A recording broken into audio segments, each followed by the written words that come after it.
بسم اللہ الرحمن الرحیم نحمدہ ونصلی ونسلم علی رسولہ الکریم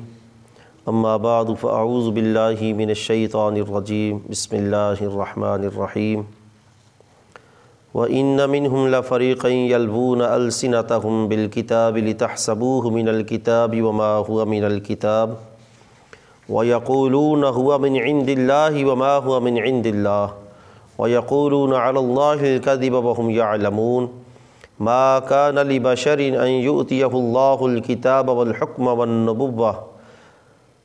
ثم يقول للناس كونوا عبادا لي من دون الله ولكن كونوا ربانيين بما كنتم تعلمون الكتاب وبما كنتم تدرسون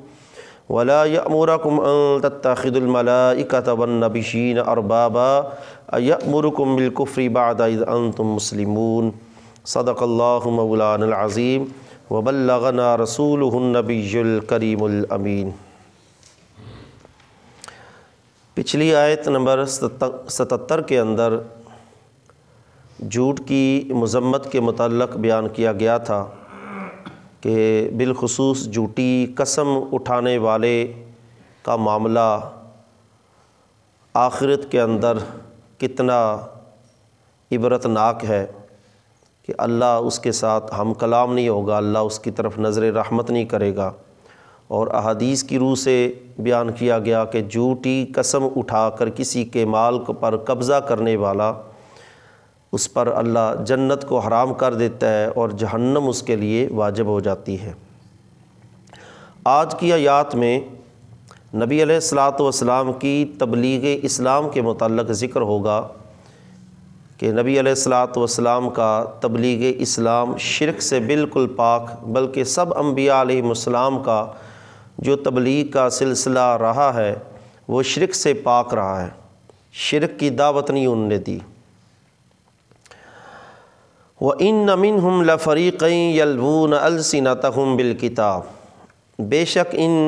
یہود و نصارہ، ان اہل کتاب میں سے ایک ایسا گروہ ہے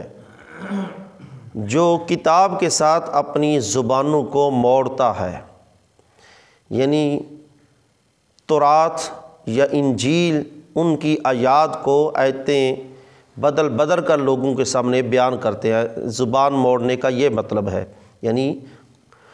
تورات و انجیل اللہ کے احکام کے اندر وہ رد و بدل کرتے ہیں، تحریف کرتے ہیں، زبانیں موڑ کر وہ لوگوں کے سامنے بیان کرتے ہیں۔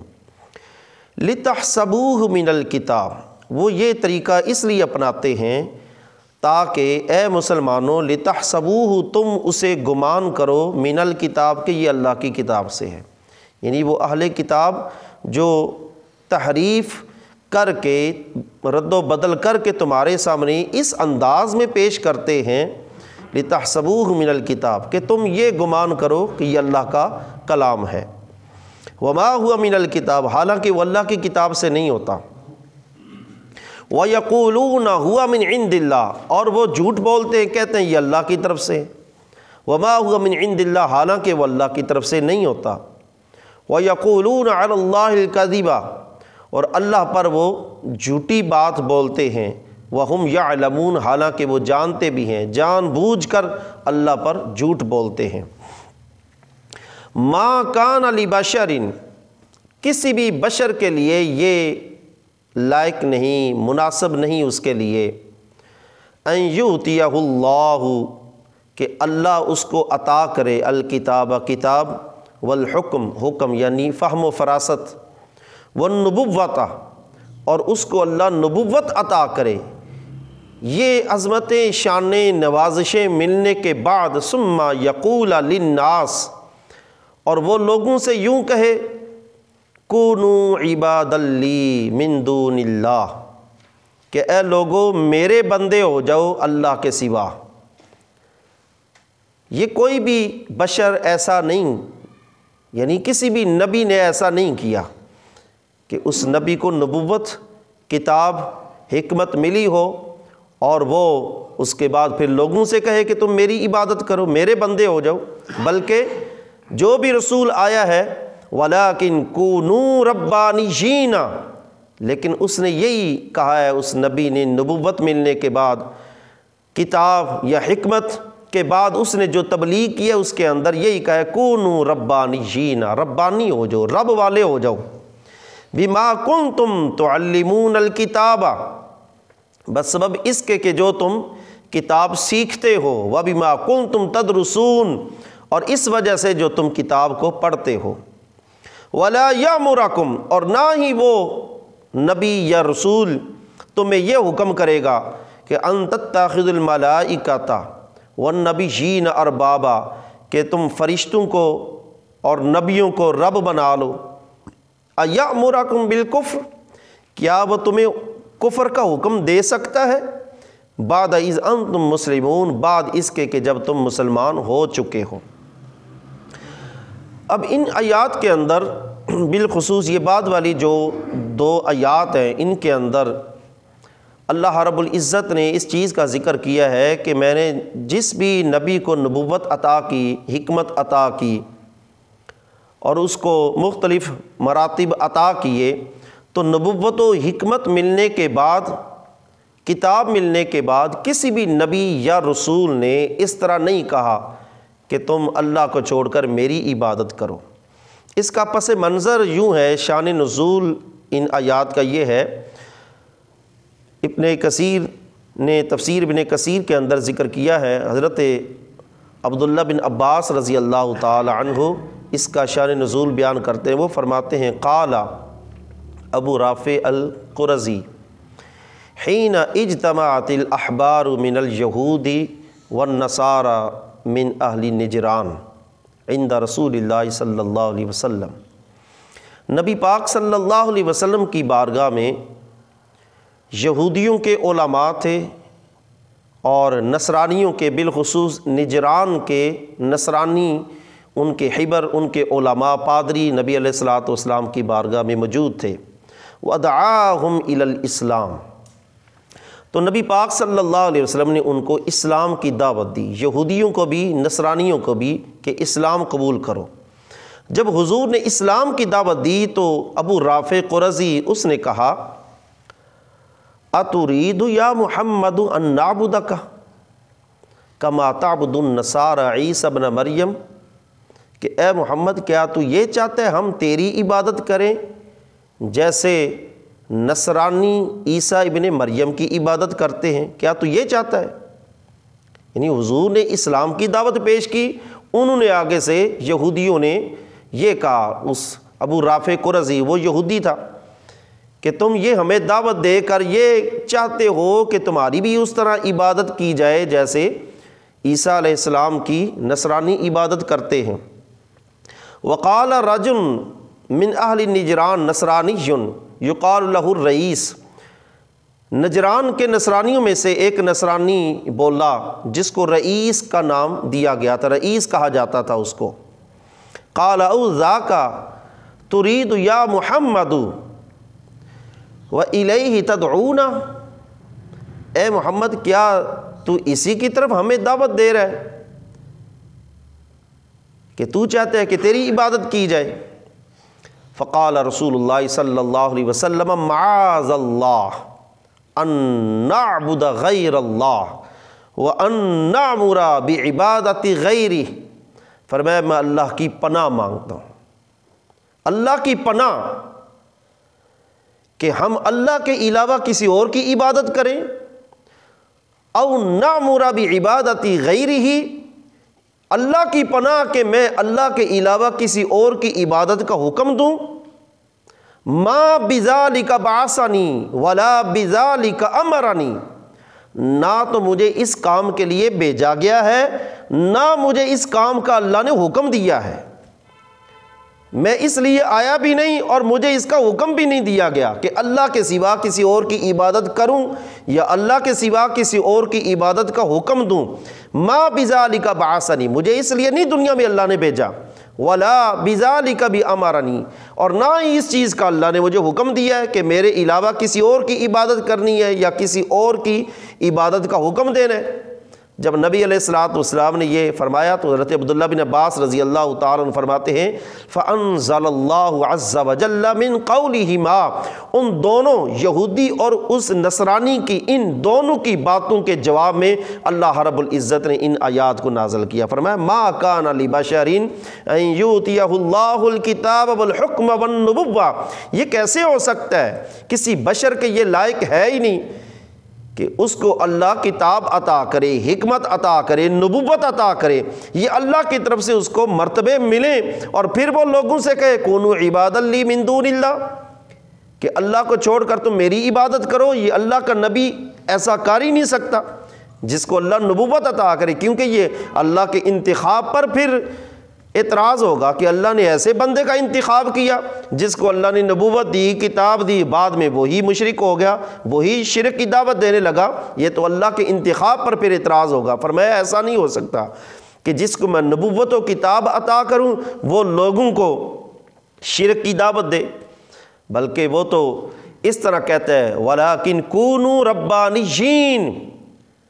میں نے جس کو بھی نبوت، جس کو بھی کتاب عطا کی، حکمت، فراست، فہم عطا کیا، اس نے یہی کہا کونوا ربانیین، یعنی سارے نبیوں کی بشمول بالخصوص نبی علیہ الصلوۃ والسلام سب کی دعوت کے اندر یہی رہا کونوا ربانیین، رب والے ہو جاؤ، بما کنتم تعلمون الکتاب وبما کنتم تدرسون، جس کتاب کو تم سیکھتے ہو اور بسبب اس کے جس کتاب کو تم پڑھتے ہو۔ وَلَا يَأْمُرَكُمْ أَن تَتَّخِذُوا الْمَلَائِكَةَ وَالنَّبِيِّينَ أَرْبَابًا، اور نہ ہی وہ نبی جس کو نبوت یا کتاب ملی ہے، حکمت ملی ہے، نہ یہ تمہیں حکم دے سکتا ہے کہ تم فرشتوں کو رب بنا لو، نبیوں کو رب بنا لو، جیسا کہ یہودی حضرت عزیر کو اللہ کا بیٹا مانتے تھے، نصرانی حضرت عیسیٰ کو اللہ کا بیٹا، اور قریش کے مشرک جو تھے وہ کہتے تھے فرشتے اللہ کی بیٹیاں ہیں، فرشتے اللہ کی بیٹیاں، یہ ان کے نظریات تھے۔ فرمایا جو نبی ہے، نبی اس طرح کا حکم نہیں دے سکتا۔ لا یامرکم ان تتخذوا الملائکۃ والنبیین اربابا یامرکم بالکفر بعد اذ انتم مسلمون، جب تم مسلمان ہو چکے ہو، تمہارے مسلمان ہو جانے کے بعد اب تمہیں وہ کفر کا حکم کیسے کر سکتا ہے؟ جس کی وجہ سے تم مسلمان ہوئے ہو، جس نے تمہیں اسلام کی دعوت دی، مسلمان ہوئے ہو، وہ تمہیں کفر کا حکم کیسے کر سکتا ہے؟ اب انہوں نے تو نبی علیہ الصلوۃ والسلام کی دعوت اسلام پر یہ گمان کیا کہ ہمیں یہ اپنی عبادت کا کہنا چاہتے ہیں، جبکہ نبی علیہ الصلوۃ والسلام کا مرتبہ، حضور کی شان تو یہ ہے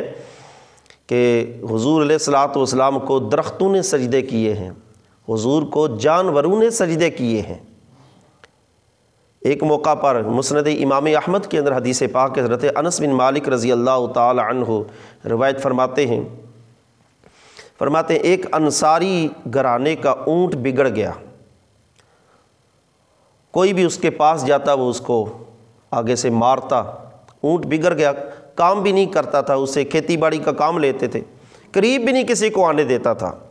وہ انصاری نبی علیہ الصلوۃ والسلام کی بارگاہ میں حاضر ہوئے، شکایت کی یا رسول اللہ صلی اللہ علیہ وسلم اونٹ بگڑ گیا۔